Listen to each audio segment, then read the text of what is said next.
So hello everyone, myself Kuldeep Singh and I am your chemistry teacher at the Indian Revolutionary School, and today once again we will discuss about metals and non-metals, some important question. Basically हम लोग पिछले lecture में तीन बहुत ही common question जो आपके daily routine में use होते हैं उससे रिलेटेड क्वेश्चन हम लोगों ने देखा था। अब आज भी हम उसी टाइप के क्वेश्चन के बारे में डिस्कस करेंगे जो कि आपके व्हाइट बोर्ड पे दिया हुआ है। तो सबसे पहले हम लोग डिस्कस करते हैं पहले क्वेश्चन के बारे में, देखते हैं। देखिए कंटेंट्स दिया हुआ है, उसको हमें पहले पढ़ना है, उसके बाद फिर क्वेश्चन को हमें सॉल्व करना है। तो पहला जो है इस कंटेंट को हम पढ़ते हैं, तो देखते हैं क्या लिखा हुआ है। लिखा हुआ mercury is largely store in thermometers to measure the temperature. It is a very dangerous metal. If it get into the food chain it leads to the mercury food poisoning. Content को बढ़िया से पढ़िए। क्या बोल रहा है कि mercury is a largely stored in a thermometers. जो मरकरी है वो बहुत अधिक यूज किया जाता है थर्मोमीटर्स में, ठीक है। टू मेजर द टेम्परेचर, क्या करने के लिए? टेम्परेचर को मेजर करने के लिए। It is a very dangerous metals, ये बहुत खतरनाक मेटल्स होता है। Because if it get into the food chain it lead to the mercury food poisoning. अगर ये आपके फूड चेन में पहुंच गया तो मरकरी फूड पॉइजनिंग हो जाती है, ठीक है। मरकरी बहुत ही खतरनाक मेटल्स होता है। अगर आपके फूड में पहुंचता है तो एक पॉइजनिंग होती है जिसके कारण आपकी डेथ भी हो सकती है। अगर जो फूड पॉइजनिंग हो गई तो उसको हम बोलते हैं मरकरी फूड पॉइजनिंग, ठीक है। उसके बाद क्वेश्चन क्या लिबरेट कर रहा है वो देखिए। कह रहा है why mercury is used in thermometers. अगर इतनी खतरनाक चीज है, इतना खतरनाक मेटल्स है ये, तो उसके बावजूद भी हम मरकरी को थर्मोमीटर में क्यों यूज करते हैं, ठीक है। और दूसरा क्वेश्चन है suggest instrument, suggest any one instrument which can used at the place of mercury, जिसको हम यूज कर सकते हैं मरकरी के प्लेस पे। तो देखो अब क्वेश्चन को समझने की कोशिश करते हैं। Why mercury is used in thermometers. इतना खतरनाक होने के बावजूद भी हम थर्मोमीटर में यूज करते हैं, उसको कुछ ना कुछ रीजन होगा। तो रीजन क्या है बेटा? इसका टेम्परेचर बहुत ही, मतलब कि टेम्परेचर बहुत जल्दी वेरी करता है इसका, ठीक है। बहुत जल्दी वेरी करता है, मेल्टिंग पॉइंट इसका बहुत अधिक, बहुत कम होता है। जैसे ही टेम्परेचर, जैसे ही किसी, मतलब किसी भी चीज के कांटेक्ट में आएगा उसका टेम्परेचर तुरंत ही वेरी करने लगता है और बताने लगता है कि इसका टेम्परेचर कहाँ पे पहुंच रहा है, ठीक है। तो टेम्परेचर बहुत अधिक, इसका टेम्परेचर वेरी करने के कारण इसको जो हम यूज करते हैं थर्मोमीटर के रूप में, ठीक है। क्योंकि जैसे ही टेम्परेचर आपका बढ़ेगा, मरकरी जो मरकरी का लेवल भी वैसे ही बढ़ता जाएगा, बढ़ता जाएगा, बढ़ता जाएगा, बढ़ता जाएगा, ठीक है। और जैसे टेम्परेचर घटेगा उसका मरकरी का लेवल भी घटता जाएगा। जैसे आप देखते होंगे, अगर जो आपका थर्मामीटर है तो मरकरी जैसे ही आपकी बॉडी में टच होती है मरकरी तुरंत ही ऊपर चढ़ना शुरू कर देती है। ऐसे यहाँ पे रहेगी, ऐसे ऊपर चढ़ना शुरू कर देती है, ऊपर चढ़ना शुरू कर देती है। और जैसे ही टेम्परेचर डिक्रीज होने लगता है फिर उसके मरकरी वापस नीचे आना शुरू कर देती है। तो इसके वजह से हम मरकरी को यूज करते हैं थर्मोमीटर में, ठीक है। इसकी वजह से ही मरकरी को हम थर्मोमीटर में यूज करते हैं। कभी कभी बहुत प्रॉब्लम हो जाती है। जैसे थर्मामीटर का काम क्या होता है, जब तक आप बॉडी को टच नहीं कराओगे, कई डॉक्टर तो ये सजेस्ट करते हैं कि उस थर्मामीटर को जीभ के अंदर डलवाते हैं, ठीक है, मुंह में डलवाते हैं। तो वहां पे मरकरी बाई चांस, अगर जो मरकरी थर्मामीटर टूट गया और मरकरी आपके बॉडी में चली गई तो बहुत प्रॉब्लम क्रिएट कर देती है। तो ये बहुत ही डेंजरस है, कई लोगों की इससे जान भी जा चुकी है, ठीक है। तो इसके बावजूद भी हम इसको यूज करते हैं, क्यों? क्योंकि इसका टेम्परेचर बहुत ही वेरी करता है। टेम्परेचर वेरी करने का मतलब समझ रहे हो ना, बहुत तेजी से अगर जो टेम्परेचर बढ़ता है तो वो उतना ही तेजी से ऊपर उठने लगता है। तो इसकी वजह से, समझ में आया?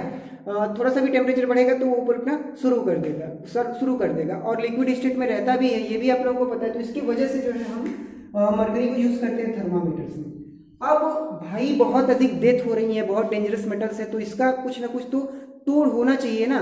तो वो क्वेश्चन क्या कह रहा है कि suggest any instrument which can use at the place of mercury. कोई ऐसा, अगर जो ये इतना खतरनाक है तो कोई ऐसे इंस्ट्रूमेंट को सजेस्ट करिए जो कि मरकरी के जगह पे हम यूज कर सकते हैं, ठीक है।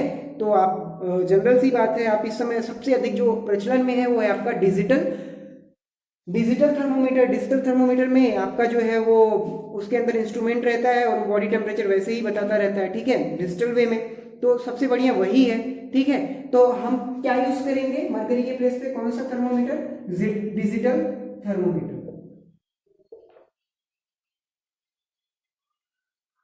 डिजिटल थर्मोमीटर, ठीक है। अब ये दोनों क्वेश्चन तो हो गया आपका। थर्ड क्वेश्चन इससे बिल्कुल अलग है, जो जनरली पूछा जाता है आपके, बहुत ही कॉमन चीज है ये, मैंने आपको बताया भी होगा जो लेक्चर मैंने स्टार्ट करवाया था।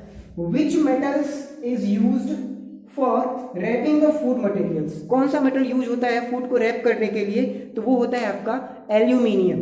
कौन सा मेटल यूज होता है, एल्यूमिनियम, ठीक है। कौन सा मेटल, एल्यूमिनियम। अब कुछ क्वेश्चन मैं आपको दे रहा हूं लिख करके, वो क्वेश्चन जो है कुछ क्वेश्चन तो मैं खुद ही बता दे रहा हूं और कुछ क्वेश्चन आपको खुद जो है अपने से करने हैं, ठीक है। मैं उस question,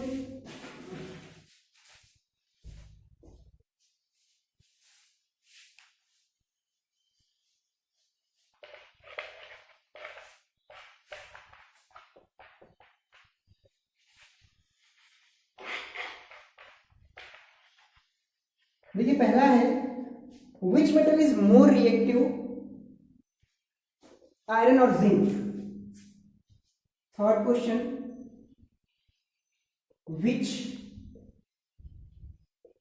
metal is more reactive, iron और जिंक। इसमें से आपको बताना है, अगर आप रिएक्टिविटी सीरीज आपको याद हो गई होगी तो आप तुरंत ही 1 मिनट में इसका आंसर बता सकते हैं, ठीक है। दूसरा क्वेश्चन है आपका,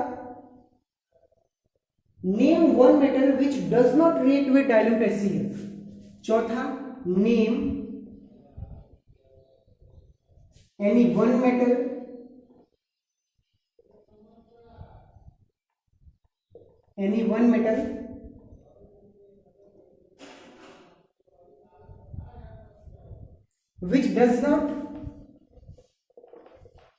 which does not react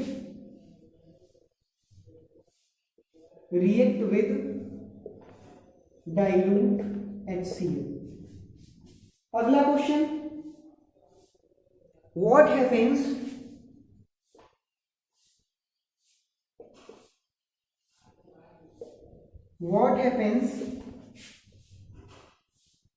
when metal react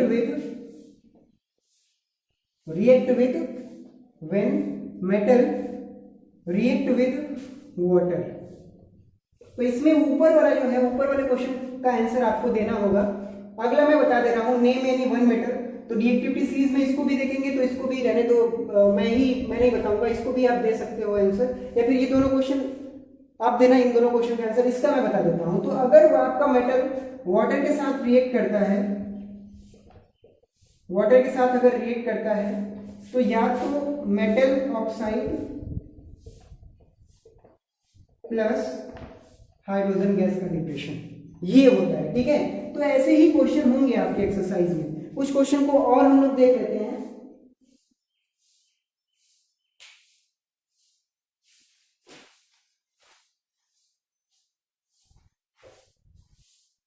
mention the physical properties of metals, इसके बारे में भी देख लेते हैं हम लोग। Mention the physical properties of metals.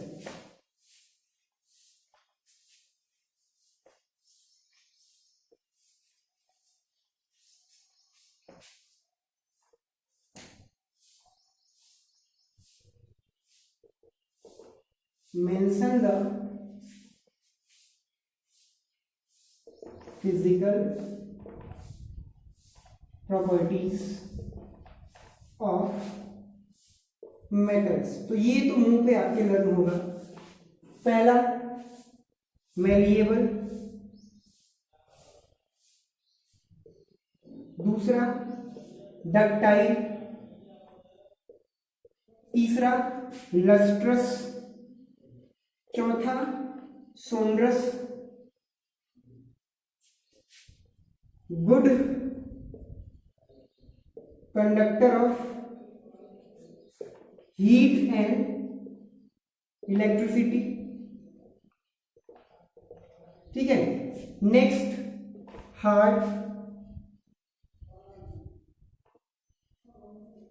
Hard. ठीक है, तो ये बेसिकली मोर इम्पोर्टेंट प्रॉपर्टीज है, वो भी फिजिकल प्रॉपर्टीज। ठीक है, मेलिएबल, सीप में फॉर्म होना, डक्टाइल, वायर का formation, lustrous, shiny, sonorous, ringing sound produce करना, good conductor of heat and electricity, hard. ये जनरली कंडक्टर होते हैं, फिजिकल प्रॉपर्टी होती है किसकी?